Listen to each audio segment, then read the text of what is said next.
కేటగిరీలో లేదనడానికి చాలా చరిత్ర మీకు తెలుసు, నేను మీకు చెప్పాల్సి అక్కర్లేదు. ఫర్ ఎగ్జాంపుల్ రజకులు ఉన్నారు, ఇక్కడ బీసీలలో ఉంటారు. కర్ణాటక పోతే యూపీ పోతే ఎస్సీలలో ఉంటారు. మన దగ్గర కురుమలు ఉన్నారు, కర్ణాటక పోతే ఎస్టీలలో ఉన్నారు కొంతమంది. ఇంతెందుకు ఇక్కడ వెలమలు ఉన్నారు, మహారాష్ట్ర పోతే ఎస్సీలుగా ఉన్నారు. ఆంధ్రాలో కమ్మలు ఉన్నారు, ఇక్కడ కమ్మలు, అక్కడ పోతే బీసీలో ఉన్నారు. ఇక్కడ రెడ్లు ఉన్నారు, కర్ణాటక పోతే బీసీల కింద ఉన్నారు.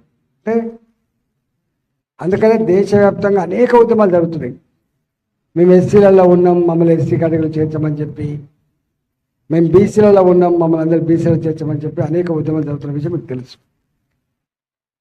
ఇవాళ ఈ కులాల పరంగా లెక్కలు అనేటివి కేంద్ర పరంగా కంటే కూడా రాష్ట్ర పరంగా తీయడమే చాలా సముచితంగా ఉంటుంది అని నా పర్సనల్ ఒపీనియన్. ఎందుకంటే ఇప్పుడు నేను చెప్పినట్టుగా దేశవ్యాప్తంగా ఇంతెందుకు మనకు యూపీ పోతాం, మనం రాజపుత్రులు వాళ్ళు ఇక్కడికైతే మనం బొందిలోడు అని పిలుస్తాం, ఇక్కడికైతే మనం బొందిలోడు అని పిలుస్తాం. ఇట్లా అనేక రకాల అసలు మనం ఊహించని పద్ధతిలో ఇవాళ రాజస్థాన్ మీనాలు ఉన్నారు, వాళ్ళు అక్కడ ఎస్టీలుగా ఉన్నారు, ఏమవుతుందో మీకు తెలుసు.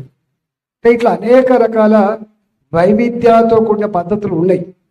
ఈ 70-75 సంవత్సరాల కాలంలో రకరకాల కారణాల వల్ల ఇవాళ జాట్లు కూడా మేము బీసీలలో ఉండాలని కొట్లాడినరు. ఇవాళ గుజరాత్లో ఉన్నటువంటి పటేళ్ళు కూడా మేము ఓబీసీలో ఉండాలని కొట్లాడినరు. ఇట్లా అనేక ఎందుకో కానీ అంబేద్కర్ గారు ఏ ఆలోచన అయితే చేసిండో, ఏ ఆశయాన్ని అయితే మనకు అందించిండో, ఏ గొప్ప రాజ్యాంగాన్ని మనకు అందించిండో, కులాలు లేని, మతాలు లేని, అంతరాలు లేని, మనిషి గౌరవించే, అందరూ సమానంగా బతికే ఒక సోషలిజం అని చెప్పి ప్రవచించిండో 75 సంవత్సరాలు గడిచినప్పటికి కూడా అది సంపూర్ణంగా నెరవేరకపోగా ఇవాళ అనేక కులాలు దేశవ్యాప్తంగా మమ్మల్ని ఓబీసీలో చేర్చమనే వాళ్ళు కావచ్చు, లేదా ఏబీసీల వర్గీకరణ ఉద్యమాలు కావచ్చు, ఇంకా అనేక ఉద్యమాలు జరుగుతున్న విషయం మీకు తెలుసు.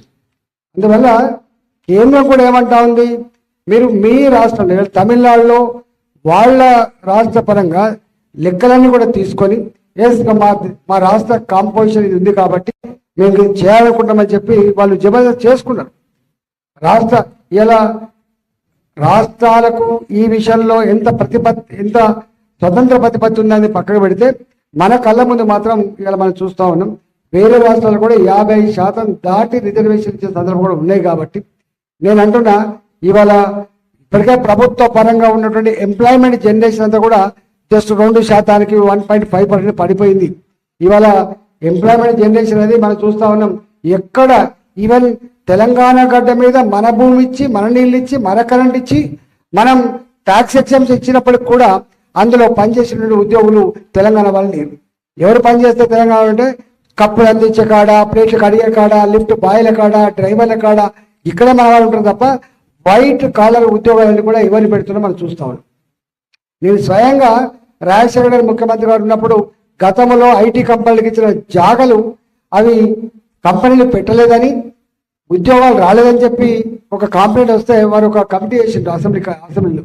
మేము అందరం సర్వేకి పోతే అలా తేలిన అంశం ఏంటంటే ఈ ఐటీ కంపెనీల పేట భూములన్నీ కూడా అలకడి చేసుకొని అమ్ముకున్నారు తప్ప అవి పెట్టి ఒక్క ఉద్యోగం కూడా నియామకం కాలేదు.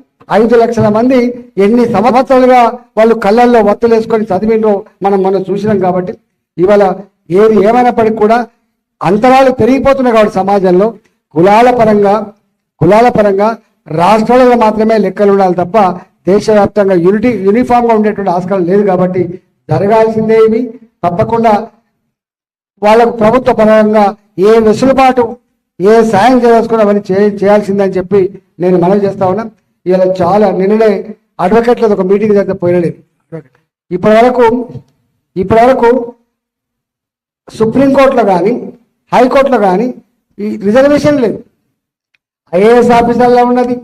ఈవెన్ రాజకీయ పార్టీలు కూడా అసెంబ్లీల వారిగా, పార్లమెంటు వారిగా ఓబీసీలకు రిజర్వేషన్ లేకపోయినప్పటికీ కూడా ఇవాళ అక్కడో ఇక్కడో తప్పకుండా వాళ్ళకు గుర్తించకపోతే, గౌరవించకపోతే, వాళ్ళకి ఇవ్వకపోతే రాజకీయ మనం లేదని చెప్పి వాళ్ళని ఇస్తాను అక్కడ దొరుకుతానే. కానీ ఒకవేళ చట్టబద్ధంగా లేకపోయినప్పటికీ కూడా కన్వెన్షన్స్ ఉంటాయి, ప్రాక్టీసెస్ ఉంటాయి, అమలు చేస్తూ ఉన్నారు. కానీ కన్వెన్షన్స్ కానీ ప్రాక్టీసెస్ కానీ అమలు జరిగినటువంటి ఏకైక వేదిక అది ఇవాళ హైకోర్టు, తర్వాత సుప్రీంకోర్టు. కేవలం కింది కోర్టులలో చేయంగా ఓ 20% 30% వాళ్ళు మిగిలిన వస్తూ ఉన్నారు తప్ప ఫ్రెష్గా అపాయింట్మెంట్లు దాంట్లో లేని పరిస్థితి మనం చూస్తూ ఉన్నాం. 75 సంవత్సరాలకి దుస్థితి ఉంది. అన్ని రంగాల్లో గొప్పగా రాణిస్తున్నప్పటికీ కూడా ఇవాళ బీసీ గొప్పగా చదువుకున్న వాళ్ళు ఉన్నారు. ఈ మానవ సంపద అయితే క్వాలిటేటివ్గా ఉందో, అందుబాటులో ఉందో, ఇవాళ మానవ సంపద కలిగిన దేశం అని చెప్పి గర్వపడతా ఉన్నాం. ఆ మానవ సంపదకి పని లేకుండా ఉండడం వల్ల అనేక రకాల ఉద్యమాలు వస్తూ ఉన్నాయి, అనేక రకాల అండర్స్ట్ వస్తూ ఉంది. కాబట్టి మన కేంద్ర ప్రభుత్వం కూడా మొట్టమొదటిసారిగా 4 లక్షల కోట్లు పెట్టి అన్ఎంప్లాయ్మెంట్ యూత్కి ఏదైనా పని చెప్పాలనేటువంటి నిర్ణయానికి వచ్చిందంటే ఇలా ప్రపంచవ్యాప్తంగా అన్ఎంప్లాయ్మెంట్ ప్రాబ్లం కావడం, దేశవ్యాప్తంగా ఈ ప్రాబ్లం ఎట్లా ఉందో మనకు అర్థమవుతా ఉంది.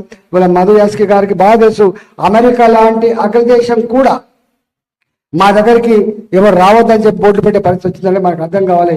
కాబట్టి డెఫినెట్గా ఈ రాష్ట్రంలో కులాలుగా రాష్ట్రాల పరంగా జరగాలి, రాష్ట్ర ప్రభుత్వాల పరంగా కొంత వెసులుబాటు ఇవ్వాలి తప్ప దానికి దేశవ్యాప్తంగా జరిగేటువంటి ప్రక్రియ నేను ఇప్పుడు చెప్పిన ఉండదని చెప్పి మనం చేస్తూ, మీరు చేసే ఉద్యమానికి, మీరు ప్రతిపాదించే దానికి తప్పకుండా మా సంఖ్య బాగుంటుందని చెప్పి తెలియజేస్తూ నమస్కారం. జై తెలంగాణ.